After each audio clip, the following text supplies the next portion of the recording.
Boa tarde a todos e todas. Em primeiro lugar, nós gostaríamos de agradecer e parabenizar a Comissão de Organização do Simpósio Online em Ciências Biológicas e Biomedicina pela criação do evento. E hoje nós vamos, então, agora à tarde, apresentar a palestra A Linha do Tempo das Pandemias Virais. Eu sou a professora Aline Oliveira da Conceição e estamos aqui também com a professora Luciana de Bortoli Carvalho. Nesta palestra, nós abordaremos alguns conceitos, as causas das pandemias, pandemias virais ao longo do tempo, a guerra contra os vírus e Covid-19 e a sua própria linha do tempo. Por que aconteceu, por que disseminou, como lutar contra esse coronavírus e a linha do tempo é infinita? Então, aqui iniciando com alguns conceitos, né? O que é uma endemia? Porque nós estamos falando de pandemia. Então, a endemia é a presença frequente de alguma doença em determinadas regiões. Por exemplo, a febre amarela ela é endêmica na região norte do Brasil. O que é surto? Surto é o aparecimento de um número de casos maior que o esperado em uma região, mas se concentra em apenas locais pequenos. Pode ser um bairro, pode ser uma cidade, certo? E a epidemia é quando esses surtos acontecem em diversas regiões, em diversos bairros, em diversas cidades, em diversos países. Entretanto, quando todos os países do mundo estão acometidos pela mesma doença, nós teremos aí a epidemia. Um outro conceito importante dentro da nossa pandemia de coronavirose é a zoonose. O que são zoonoses? Zoonoses são doenças comuns aos homens e aos animais. Conhecemos algumas, como febre amarela, encefalites equinas e a dengue, e mais recentemente e atualmente, coronavírus. O que é uma zoonose emergente? Na verdade, nós temos alguns vírus que circulam entre espécies diferentes, por exemplo, um vírus que circula numa ave, um vírus que circula num suíno, um vírus que circula no homem. Aqui nós temos o exemplo da influenza, do vírus da influenza, tá? E por adaptação, em função de que uma das espécies ela pode ser sensível a todos esses vírus podem infectar uma única célula e, como eles são segmentados, eles podem se reunir e formar um novo vírus, que tem uma maior amplitude de hospedeiros. Então, aí surge uma zoonose emergente. Uma outra forma de acontecer o surgimento dessa zoonose é como está acontecendo com o coronavírus, que ele tem uma variabilidade muito grande de espécies na sua parte genômica e pode infectar várias espécies. Ele vai tendo mutações. Essas mutações podem determinar expressões diferentes de proteínas, como a espícula de superfície, a proteína S, e atingir outras espécies, ultrapassar a barreira interespécie, atingir outras espécies. Nessas espécies, se replicarem muito bem, estarem muito bem adaptados e transmitirem a outras espécies. Tá? Então, seriam umas espécies intermediárias. E aí, então, transmitiria para o homem. Certo? Ainda dentro desses conceitos que nós queremos passar para vocês, é um conceito de potencial de transmissão e pandemia, que são modelos matemáticos que têm como objetivo entender as características de transmissão de doenças infecciosas em uma população e também ajudar na erradicação de doenças ou propiciar um decréscimo em sua transmissão. Tá? Nós temos um dos modelos matemáticos utilizados recentemente, que é o modelo de George McDonald, que foi feito em 1952, que idealizou esse modelo em 1952, que é o R0, que é o número de reprodutibilidade basal. Tá? Esse R0, ele indica o quanto contagiosa é uma doença, certo? Ele indica quantas pessoas irão contrair a doença a partir de uma pessoa doente em populações que nunca tiveram a doença. Isso é importante, e que também não estão imunizadas. Tá? São todas pessoas que nunca tiveram contato com aquele agente. Então, no caso de haver um R0 menor do que 1, nós vamos ter praticamente a extinção da doença. Ela vai aparecer, mas ela vai ser autolimitada. Um R0 igual a 1 significa que a doença está estável, é o caso das endemias. Elas estão lá na população acontecendo frequentemente. E um R0 maior do que 1 é aquele em que ocorre, então, os surtos, as epidemias ou as pandemias. Tá? Exemplos de R0 são a influenza A, que a epidemia, pandemia, na verdade, de 1918, 1919, ela teve um R0 que foi de 1,4 a 2,8. Né? As influências sazonais, por exemplo, os surtos de influenza que acontecem, elas têm um R0 de 1,3, em média. E a última, por exemplo, de 2009, ela teve um R0 de 1,4 e 1,6. Né? Isso aí, às vezes, depende também do local, de como são agregadas as pessoas, as condições de sazonalidades. Né? E o Covid, agora, a Covid-19, né? Ocasionada pelo SARS-CoV-2, teve uma estimativa inicial de 2,2 a 2,7 de R0, mas que com a evolução da doença se observou uma média de 5,7. E isso ainda pode ser variável, dependendo das condições do ambiente em que está sendo avaliado. Né?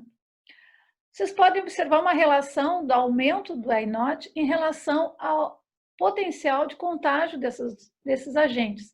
Tá? Por exemplo, nós temos hepatite C, ebola e HIV, que são transmitidos apenas pelas secreções, pelos fluidos, tem um R0 até 4. Né? O HIV ainda tem um R0 alto em relação à sua transmissão. Talvez até pelo comportamento das pessoas no início, como foi. Né? E no caso de contágios por via transmissão aérea, nós vamos ter R0 mais altos, que vão de 4 até 18, como no caso do sarampo. Abordar, então, as causas da pandemia, uma delas de população no mundo, fazendo com que haja maior demanda de alimentos e, consequentemente, levando a maior produção, seja na agropecuária ou na agricultura, para atender essa necessidade de fontes de alimentos. Além disso, a gente tem também as mudanças climáticas constantes, a questão do desmatamento, levando com que as pessoas, né, fiquem mais próximas dos ambientes silvestres e facilitando, então, a interação dos animais com o ser humano.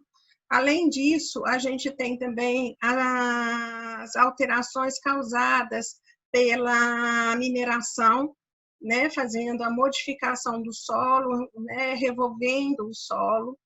Consequentemente, também há a maior proximidade também dos animais sendo criados próximos aos seres humanos como animais de estimação, fazendo com que vírus que antigamente só circulavam nos animais podem chegar, por alterações em seus receptores, a acometer o ser humano. Além disso, a gente tem a necessidade crescente por fonte de proteína, e o manejo dos animais criado em confinamento facilita muito os processos de infecção, fazendo com que esse manejo torne os animais mais susceptíveis a doenças e, consequentemente, se caso o ser humano consuma essa carne de forma não adequada, possa adquirir essas infecções que circulam na população dos animais. Além disso, a gente tem também a globalização, que antigamente ficaria muito difícil você ter contato com os novos vírus em regiões muito remotas do globo terrestre. E hoje em dia isso não acontece. Em poucas horas você pode atravessar, né, a parte ocidental e ir para o Oriente e vice-versa, fazendo com que essa circulação seja muito mais rápida. E a questão da importação e exportação de mercadorias. Então, é relatado que a febre do oeste do Nilo apareceu nos Estados Unidos muito em consequência da importação dos pneus, porque trouxe o vetor para os Estados Unidos e, consequentemente, facilitou a ambientação do vírus nesses vetores e, consequentemente, a infecção dos seres humanos. E hoje a infecção é bem estabelecida na região do Texas. Além disso, a gente tem o ecoturismo, onde o ser humano, né, para relaxar, entra em muito ambientes que normalmente ele não teria acesso. Então, por exemplo, fazer escalada, fazer arborismo, fazer inspeções dentro de cavernas, onde há grande quantidade de morcegos, e morcegos albergam muitos vírus que foram ultimamente responsáveis por grandes pandemias no mundo, né? Devido a alterações e mutações nas glicoproteínas que fazem o processo de ligação da célula do ser humano, né, ou dos animais em relação à partícula viral. Então, o próprio crescimento da população já estimula o surgimento de pandemias, e isso vai ser inerente na história humana, como a gente vê, né, no passado e atualmente surgindo no caso do novo coronavírus. Vamos lá?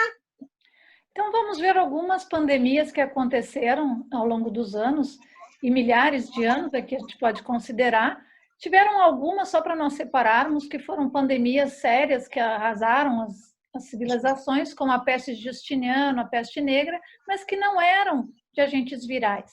Também nós temos uma um pouco mais recente, não tão recente, que de 1817, que é da cólera, né, que também não é um agente viral, mas que devastou muito a população, né? E essa daí foi uma das, como a Luciana falou, em relação aos pneus que vêm por barcos, foram então levados por manobras militares e novas rotas de comércio dos ingleses, também, então, que levou o agente da cólera a vários locais e gerou uma pandemia. Em relação aos agentes virais, nós tivemos a varíola, né, conhecida, que foi erradicada em 1980, mas que ainda existem vírus guardados que podem, então, ameaçar com bioterrorismo. Temos que ficar atentos, né? E alguns outros vírus, a poliomielite, que ela ainda existe, né, mas não em tão larga escala, mas que em certo momento ela era realmente uma pandemia nos anos 50, 60, onde muitas crianças ficavam doentes, e hoje ainda vemos pessoas com sequelas da infecção pelo vírus da poliomielite, né, que hoje nós não vamos abordar tanto assim, mas nós vamos abordar alguns aqui com mais atenção, que é o vírus da influenza, o HIV e o coronavírus.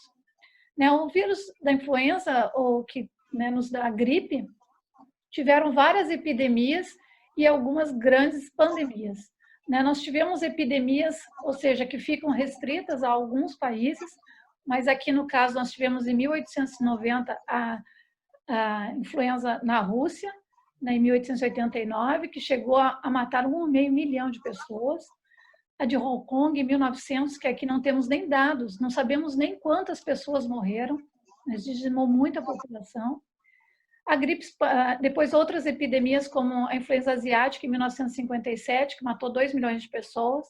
Em Hong Kong, em 1968, isso aqui eu estou falando de epidemias. E essas em vermelho são as pandemias, que teve a gripe espanhola, em 1918, que matou 100 milhões de pessoas, ao redor de 100 milhões, deve ser muito mais. Né? E agora, recentemente, em 2009, a gripe suína H1N1, que matou 17 mil. Então, aqui nós podemos já observar que a tecnologia ela tem ajudado a diminuir o número de casos de mortes. E aqui nós temos que avaliar também 1997, que teve um surto na China, que, na verdade, teve só 300 mortos. Por quê? Porque eles conseguiram identificar que era uma gripe vinda das aves e, na verdade, teve o abatimento de 1,5 milhão de aves. Então, conseguiram controlar o surto da influenza, pelo vírus da influenza. Certo? Aí nós temos também um outro exemplo, que eles gostam muito de chamar ainda de epidemia global. Não uma pandemia, mas epidemia global, que é o do vírus da imunodeficiência humana, causando a síndrome da imunodeficiência adquirida, né, AIDS ou SIDA, que, na verdade, vocês veem como é a característica do vírus de ser mais lento. Na verdade, eles identificaram os primeiros indivíduos do sexo masculino, homossexuais, jovens, apresentando uma síndrome de imunodeficiência em 1980, mas, na verdade, eles só foram conseguir identificar o vírus em 1981, né, que foi, então, identificado e apresentado pela comunidade científica. A SIDA apareceu em 1980, mas já se tem registros de africanos com anticorpos contra o vírus da imunodeficiência humana lá pelos anos 50 e 60, em estudos retrospectivos de soros da época, tá? Que coincide com uma época de muita intensidade na descoberta de uma vacina para poliomielite, né? E lá no ambiente africano eram coletadas células de chimpanzé, células de macacos, para fazer culturas de células e tentar fazer uma vacina. Então, pode ter sido num desses testes, né, porque já se tem uma ligação do vírus da imunodeficiência símia com o HIV, que tem, então, feito essa eliminação da barreira interespécie, já começando, então, a partir daí, uma transformação, e como é um vírus mais lento, isso levou mais tempo, né, pode ser uma das causas. Para vocês terem uma ideia do HIV, como é uma epidemia global lenta, em 1984 somente que eles identificaram então a molécula receptora celular que faz com que ocorra a entrada do vírus. E somente em 1987 que foram efetivamente descobrir um antiviral eficaz, e a partir daí houve um desenvolvimento, né, para quem assistiu a palestra de antivirais, de vários antivirais, foi um momento rico para o desenvolvimento de novos antivirais, e só em 1996 que teve, então, a instituição das terapias multi-agentes, né, com um inibidor de transcriptase reversa, análogo de nucleosídeos, ou não análogo de nucleotídeos, e um inibidor de protease. Então, com 3 elementos, porque os primeiros antivirais eram muito tóxicos, então, para diminuir a dose e diminuir a toxicidade, e assim a gente tem uma efetividade na ação antiviral com menos efeitos adversos. E então hoje nós temos indivíduos que convivem com HIV perfeitamente, sem problema. Em 2003, vocês vejam que não é há muito tempo, se descobriu os indivíduos que são controladores de HIV, que mesmo tendo parado com tratamento ou não feito tratamento, esses indivíduos conseguem negativar do HIV. Então ainda tem muita coisa sendo descoberta. Tá? Entre esse período também, até 2013, se descobriu que a circuncisão é um fator de proteção nos homens, que neonatos de mães tratadas poderiam nascer negativos através de protocolos bem estabelecidos de parto de mães e tratamento das mães antes do parto. E também algumas vacinas que chegaram em fase clínica de 2B, mas vocês veem que não existe vacina ainda para HIV. E também se desenvolveu muito nesse período de profilaxia pré-exposição. Por exemplo, antivirais de uso no momento da reprodução, né, para impedir, então, a transmissão sexual. Então, agora nós estamos em 40 anos de HIV, descobrimos muita coisa, mas ainda temos muita coisa a descobrir, tanto que não existe vacina. Então, hoje nós temos ainda 37 milhões de pessoas que vivem com HIV, tá? E nós temos muita relação disso com a tuberculose, tá? E agora o coronavírus, né? O coronavírus, nós tivemos um surto em 2003, na verdade muito mais que um surto, né? Porque foram vários países, foi uma epidemia, que em 24 países foram atingidos, na América do Norte, América do Sul, Europa e Ásia, com 8.437 casos, 813 mortos, um caso no Brasil. Tá? Depois, nós tivemos, esse foi um caso de uma epidemia ocasionada pela transmissão de uma civeta, né? Então, do morcego transmitindo para a civeta, e a civeta, então, com adaptação do vírus para o humano, transmitindo para humanos.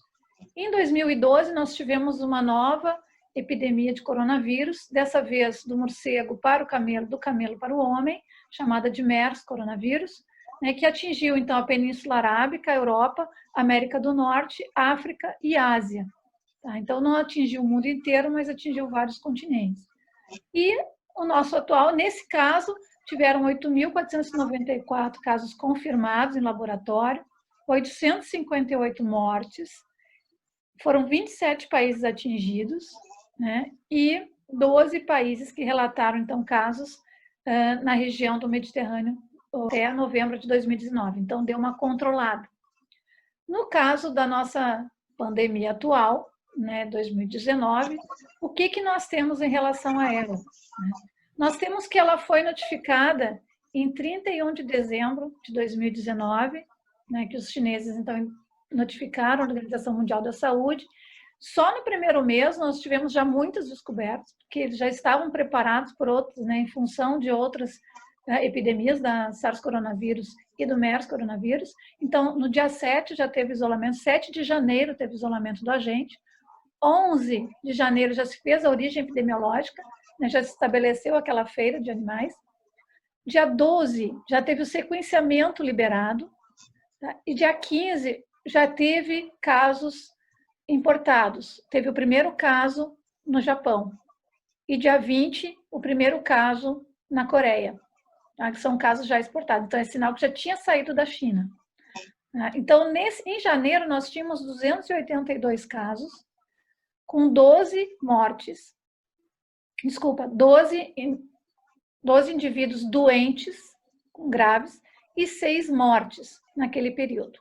Em meses, nós estamos no mês de maio ainda, embora o seminário será no mês de junho, né? Nós já temos aqui no dia de hoje, até os dias anteriores aqui, 106 mil mortes, tá? Por coronavírus. Então, é um coronavírus que é avassalador, né? Causou uma pandemia, com uma transmissão muito forte, muito fácil, tá?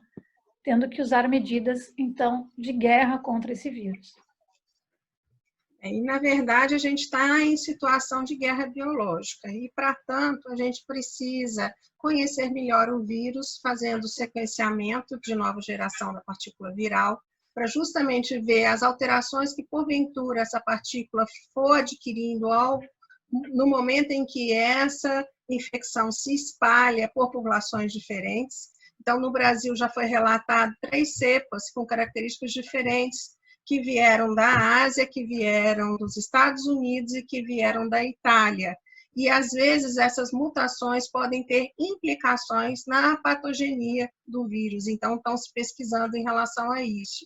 E, além disso, é importante a confirmação laboratorial, ou seja, o diagnóstico dos profissionais que estão sendo expostos e também da população, ou seja, o diagnóstico de massa é interessante no sentido de traçar o perfil epidemiológico daquela virose naquela determinada população para que eu possa fazer planos de contenção da virose.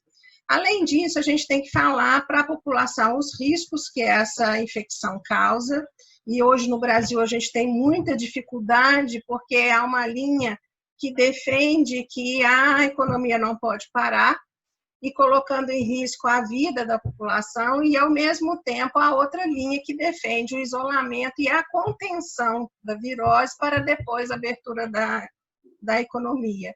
E a conscientização da população que leva à mudança de hábitos. O brasileiro é extremamente afetuoso e caloroso, então está acostumado a abraçar, a beijar, a fazer festa, a viver em aglomeração. E essa virose traz mudança de comportamento radical, que traz consequências para o dia a dia da população e, consequentemente, para a economia geral do país.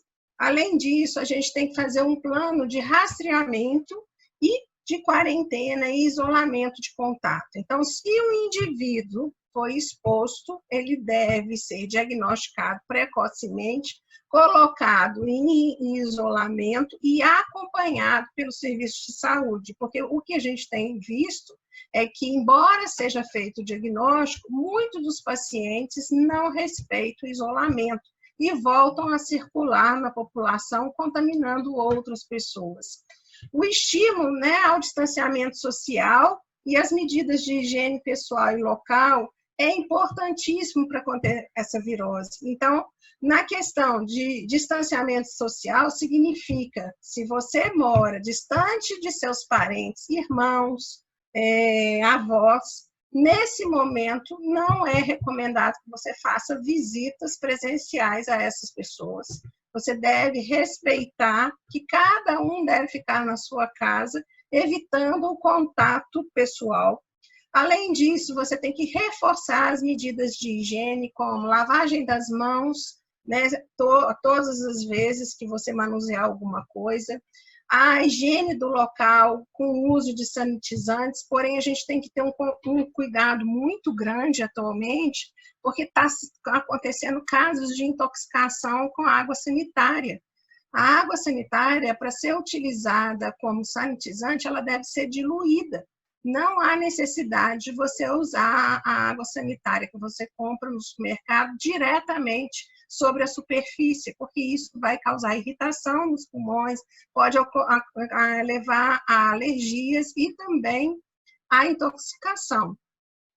Tem que fazer também o planejamento da assistência à saúde. A gente sabe que o SUS ele tem vários níveis de atenção. Então, a atenção primária, nesse caso, deveria ser reforçada para estabilizar os indivíduos que são portadores de doença crônica e evitar o agravamento caso eles sejam infectados. Ao mesmo tempo, você tem que ampliar a atenção secundária e principalmente a terciária, que é a dos hospitais, para atender uma maior demanda de indivíduos com caso de pneumonia e que necessitem, porventura, de suporte de ventilação mecânica. E não só ampliar a estrutura, mas como também ampliar o quadro de pessoal com profissionais qualificados. E hoje isso tem sido o grande gargalo para a correta implementação de expansão, né, na atenção à saúde. E incentivar as pesquisas, né, isso não deveria ser feito só apenas na pandemia, mas continuamente, em relação ao desenvolvimento de novos antivirais e vacinas, estabelecer, né, que isso seja um comportamento contínuo no nosso país, para evitar que da noite para o dia a gente tenha que arranjar uma solução mágica. E solução mágica para essa virose não existe.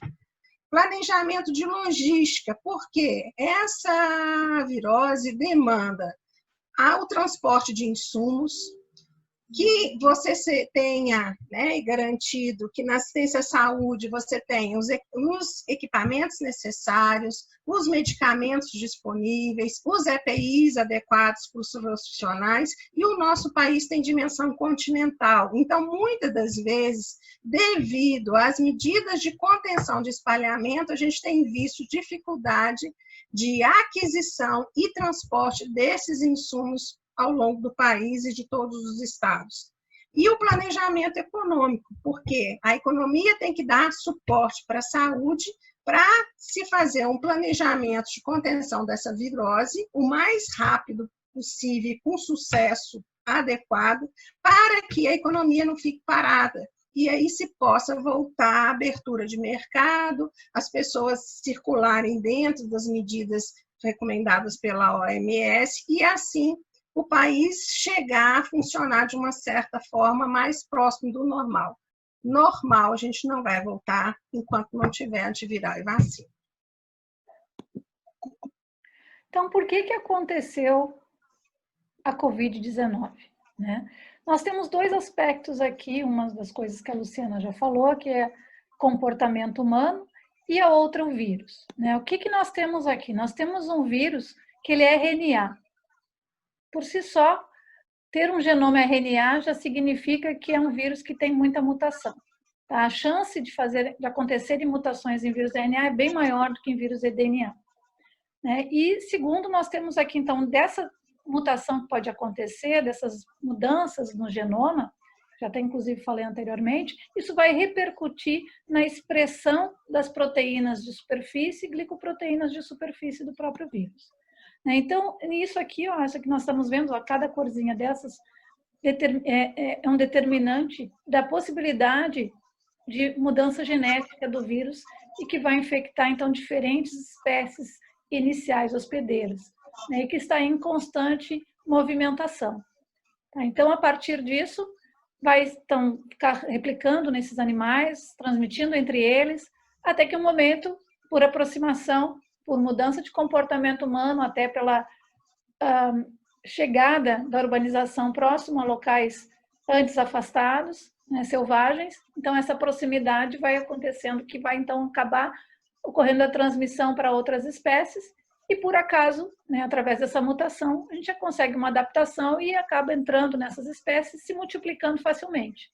Aí, a partir dessas espécies intermediárias, um momento pode acontecer de chegar e infectar o homem. Uma outra coisa é o RNA mensageiro sentido positivo, que é infectivo. Bem lembrado, né? Luciana. E ainda por cima, esse é um vírus que, por ser um fator, ser um RNA, fita positiva, polaridade positiva, ele tem um ciclo de replicação bem rápido. Ele basta entrar na célula, ele já pode ser reconhecido pelos ribossomos celulares e fazer uma tradução simultânea, momentânea. O que aconteceu para que isso? O que é essa mutação? Na verdade, são mutações que vão acontecendo no genoma que vão resultar em mudanças de aminoácidos nas proteínas. Aqui, por exemplo, no resíduo 479. Tá? Essa mudança para um aminoácido asparagina, ele vai causar, então, a transmissão, o rompimento da barreira interespécie, que infectava civeta, vai infectar o homem. Vai aumentar a afinidade da espícula pelo ACE2. Né? No caso de mudanças, então, no resíduo 487, que foi isso que se observou, nós vamos ter a transmissão homem a homem, tá? Que aumenta ainda mais. Então, primeiro acontece a infecção e depois a disseminação. Tá? Então, aqui vocês vejam que essa cepa aqui do vírus, ó, passou do homem para civeta e ainda passou do homem para homem. Aqui, ó. Começou iniciando, né, do homem, esse aqui do homem para homem. Então, nós vemos que a presença desses aminoácidos, eles são fatores importantes para a transmissão interespécie e também intraespécie. E como se dispersou? Né? Mesma coisa, é um vírus que, como ele infecta o aparelho respiratório, ele é facilmente eliminado pelo aparelho respiratório. Então, ele está no ar. Né? Ele é facilmente eliminado pelas gotículas, para a nossa respiração, quando nós vamos espirrar. Tá? E também até mesmo durante a fala. Mesmo durante a fala. Aqui o meu computador aqui na minha frente, ele está sendo todo infectado. Vou mostrar aqui uma foto para vocês que Dites e colaboradores fizeram de uma pessoa quando está tossindo, até onde vai as suas gotículas e onde tem a presença do vírus. Né? Saindo do pulmão, então, e se espalhando por todas as partes. E aí a gente coloca a mão na boca, coloca a mão na superfície e lá vai o vírus junto. Né? O vírus e outras coisas juntos, vão várias coisas juntas. Então, aqui, se nós avaliarmos, e existem vários modelos de vídeo aí que vocês podem observar na internet, a Globo fez, várias pessoas, a Átila fez, mostrando como a nossa mão pode espalhar os agentes microbianos, incluindo o coronavírus. Tá? E um outro ponto é o comportamento humano. Então, aspectos culturais. Tem pessoas que não podem não ir a uma feira onde existe uma aglomeração de pessoas, porque é a única fonte de alimentos para ela. É lá que ela vai comprar os seus alimentos, é lá que ela tem poder aquisitivo para comprar esse alimento. Então, ou, como no caso da Ásia, a venda de animais vivos, né, que aqui no Brasil tem menos um pouco, mas tem também. Né? E também aspectos políticos e econômicos dessa sociedade. Né? A liberação do desmatamento, isso aqui vai dar um problema de arbovirose, já está dando, né? Já deu, né? Enorme. Né? Já tivemos problema de chikungunya, zika, no país inteiro em função do desmatamento, né? Da falta de harmonia da natureza, fora outros problemas. Né? E também a globalização, a Luciana já citou também, o deslocamento humano está muito mais fácil. Nós podemos, no outro dia, ou ao menos se nós fizermos um recuo no horário, quase no mesmo dia nós estamos em outro lugar do planeta. Né? A gente sai, dependendo do fuso horário, a gente chega no mesmo dia. Né? Nós temos, às vezes, 12 horas, 6 horas de diferença. Então, isso é uma coisa que tem aumentado muito essa facilidade de transmissão, de disseminação dos agentes virais. E aí a gente tem que ver os impactos, né, que essa nova virose vai acarretar. Inicialmente, o primeiro impacto mais visível é em cima da saúde, aonde você vai ter que controlar a disseminação desse vírus para diminuir a gravidade dessa infecção na população e evitar a necessidade de grande número de pessoas sejam hospitalizadas e diminuir também a mortalidade. Além disso, vai ser necessária a ampliação do sistema de saúde, no nosso caso, o SUS. Lembrando que quem tem plano de saúde acha que está livre de ter problemas, se tiver necessidade de hospitalização, isso não é verdade, porque todos nós vamos cair na regulação do SUS. Então, a gente tem que planejar para que a demanda seja factível para atender toda a população daquela determinada área. E como eles calculam que 85% vai ficar assintomático e o restante pode vir a complicar, você tem que calcular, de acordo com o número de habitantes daquela área, o número de enfermarias que serão disponibilizadas e o número de leitos de UTI. E, além disso, você também tem que planejar os insumos e até a contratação de profissionais de saúde, porque não adianta você aumentar o número de leitos dentro do hospital se você não vai ter profissionais qualificados para trabalhar naquele ambiente. E, fora disso, a gente tem também a questão de trabalhar com as burocracias, porque, nesse momento, a gente está vivendo um estado de calamidade. Então, as licitações, digamos assim, né, as burocracias foram superadas por uma portaria.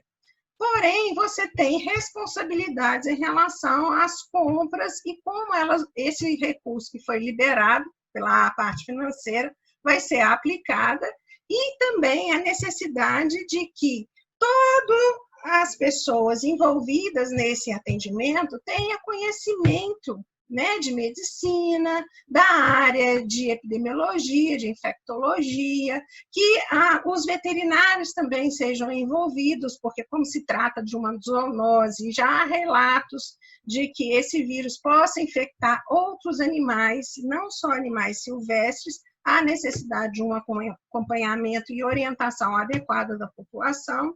E, além disso, a gente tem também a necessidade de calcular o número de profissionais necessários para atender essa demanda da pandemia. Então, a Organização Mundial de Saúde relata que é necessário em torno de 23 profissionais de saúde para cada 10.000 pessoas. Então, a gente tem que fazer esse planejamento prévio para que a gente não sucumba ao número de aumento de casos de coronavírus naquela determinado estado, cidade ou localidade. E, além, né, disso, a gente tem também que você tem que pensar que se uma população economicamente ativa for afastada do ambiente do trabalho ou vier a morrer, e é o que a gente tem percebido, diferentes de relatos de outros países, a nossa população que está sendo acometida é a partir dos 39 anos, né, com maior intensidade, é uma população economicamente ativa, e isso vai ter implicações importantes na economia do país. Além disso, a gente tem a questão de reforçar, né, os centros de referência, então, separar o atendimento de saúde das pessoas que estão infectadas com o vírus das outras doenças. Não é bom você colocar no mesmo local ambos atendimentos, porque a chance de contaminação de uma pessoa que não estava infectada com coronavírus, que porventura foi procurar o serviço de assistência, porque está com dor abdominal, não relacionada ao vírus, e vem a ter contato com alguém infectado, vai facilitar a transmissão.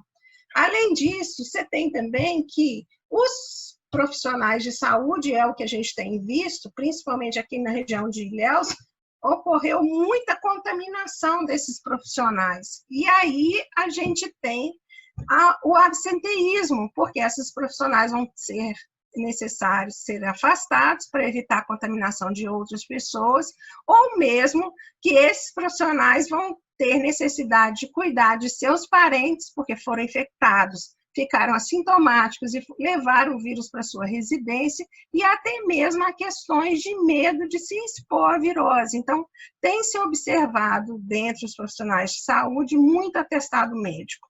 E não é uma coisa que a gente deve recriminar, porque é uma virose que a gente sabe que não tem um medicamento eficaz e muito menos vacina. Então, esses sentimentos de ansiedade e medo vai ocorrer em qualquer profissional e na população como um todo. E quando ocorre na população, vai gerar, né, o desencadeamento de síndromes de pânico, de ansiedade e a busca de atendimento também no hospital, fazendo com que o serviço não tenha condições de dar uma resposta tão efetiva à pandemia, né? Sob o ponto de vista econômico, a gente tem a questão de brigas de linhagens, né, de pensamentos, digamos assim, onde pessoas falam que a economia não pode parar, independente se vai pôr em risco a população, e outras que defendem o distanciamento e nas pessoas que estão com a infecção, o isolamento. Nesse caso, a gente deve pensar que quanto mais rápido for o controle da virose, menos impacto vai trazer para a economia. Quanto mais demorado for o planejamento de contenção dessa virose em uma determinada localidade, maior vai ser os danos causados para a sua economia. E a pandemia vai levar à queda de arrecadação de impostos, porque as pessoas vão ficar com medo do futuro, e é o que a gente tem vivido, vão diminuir os seus hábitos de consumo, e, além disso, para dar o suporte à saúde, vai ser necessário um aumento de gastos na questão de fornecer equipamento adequado para o profissional de saúde, ampliar a rede de assistência à saúde, aumentar a compra de insumos, de medicamento, a contratação de profissionais. Então, a economia vai ter que dar um suporte adequado ao sistema de saúde, que no nosso caso é o SUS, para que ele funcione. Além disso, a gente tem também que a agricultura, a mineração, ou mesmo o comércio em si, não vai estar funcionando adequadamente. Você vai ter alguns funcionários contaminados e, consequentemente, eles vão ter que ser afastados do ambiente de trabalho. E, naturalmente, vai cair a queda de produtos, a produção de produtos, né? E vai fazer com que você tenha uma queda do PIB daquele país. Fora os impactos, né, da saúde e econômicos, a gente também visualiza numa pandemia os impactos sociais e políticos, nas quais a gente tem que a política de contenção, né, deslocamento das pessoas, por exemplo, o isolamento e a quarentena, já traz desconfiança para a população se aquele político estaria fazendo a conduta mais adequada ou se teria interesses escusos em relação a essa medida de contenção. Além disso, traz também, nas sociedades onde as políticas sejam frágeis, situação de instabilidade, podendo levar, né, ou acarretar guerra civil. Foi o que foi visualizado na epidemia de ebola na África, na qual houve um princípio de guerra civil quando foi tentado fazer as medidas de contenção do espalhamento da virose.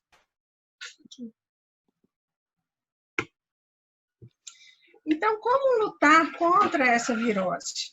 Até o presente momento, não há medicamento, ou seja, antiviral ou vacina que seja eficaz. Então, a medida de prevenção é a impedir o contato com esse vírus e limitar as circulações de pessoas infectadas. Então, para tanto, a gente tem que implementar as medidas de higiene pessoal e sanitizar os locais constantemente, realizar o distanciamento social, então evitar de fazer festas, né, durante a quarentena em sua casa, ou fazer a reunião com avós ou com irmãos que não moram na mesma residência, evitar de ficar caminhando na praia, por favor, porque infelizmente pode gerar aglomeração, porque se você for pensar, se a você for permitido, ao outro também é permitido, e aí você não tem o direito de igualdade mantida. Então, as autoridades recomendam que isso não seja mais feito.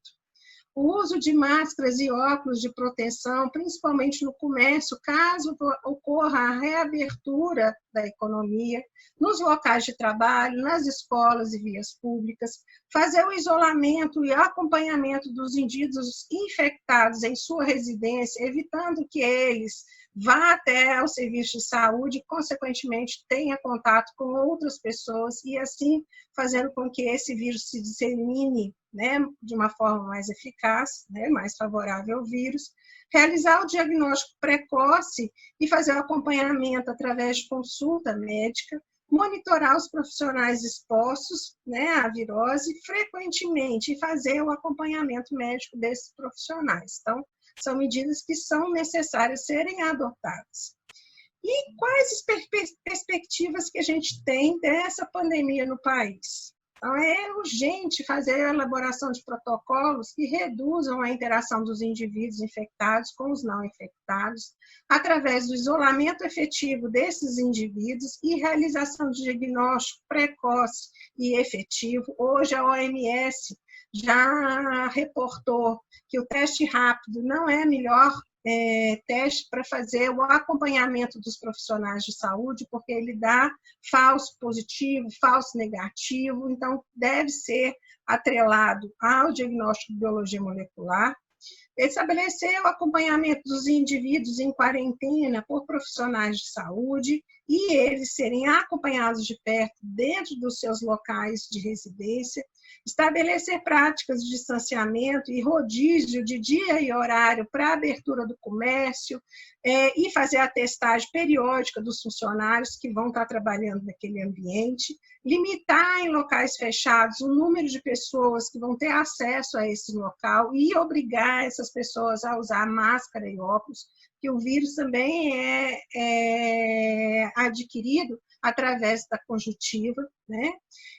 Financiar os grupos de pesquisa que já têm protótipos mais avançados para antivirais e vacina e controlar o deslocamento desnecessário dos indivíduos. Então, foi feito, né, a antecipação de feriado em alguns estados e muitas das vezes a gente verificou que não foi tão benéfico, porque as pessoas acharam que estavam de férias e poderiam viajar. Então, neste momento de pandemia, a gente deve respeitar e ter consciência do coletivo. Se eu me protejo e evito espalhar a virose para outros lugares que ainda não têm ou que têm número de casos pequenos, eu preciso me manter próximo da minha residência e me deslocar o mínimo necessário, ou para ir trabalhar, ou para comprar alimentos, ou ir para a farmácia. E fortalecer o controle e monitoramento das zoonoses. Então, num país de dimensões continentais, é importante a gente incentivar os grupos de pesquisa que trabalham com vigilância epidemiológica molecular. O que é isso? Esses pesquisadores normalmente vão nas áreas silvestres, coletam amostras dos animais e também, às vezes, de pessoas que moram próximo a essas regiões de florestas e faz o sequenciamento genômico para viroses de uma maneira geral e verifica se naquela amostra está surgindo alguma coisa, algum sinal que demonstra essa quebra de barreira de espécie e a capacidade desse vírus, que só infectava os animais, passar então a infectar o ser humano. Então, isso é uma estratégia urgente para ser feita no nosso país. Porque se não for feito devido ao desmatamento que está ocorrendo no país como um todo, especificamente na Amazonas, onde tem várias viroses hemorrágicas, o próximo surto ou próxima pandemia pode ser originário nessa região. Então, aqui nós temos algumas referências bibliográficas que nós utilizamos para fazer a nossa apresentação, que estão à disposição de vocês, e também vocês podem entrar em contato conosco pelo nosso e-mail, que o meu é aoconseical@uesc.br e da professora Luciana é ldcarvalho@uesc.br. Gente, muito obrigada pela atenção de vocês e cuidem-se. Né? Boa tarde. A professora Luciana fez. E boa tarde. Boa tarde a todos e obrigada.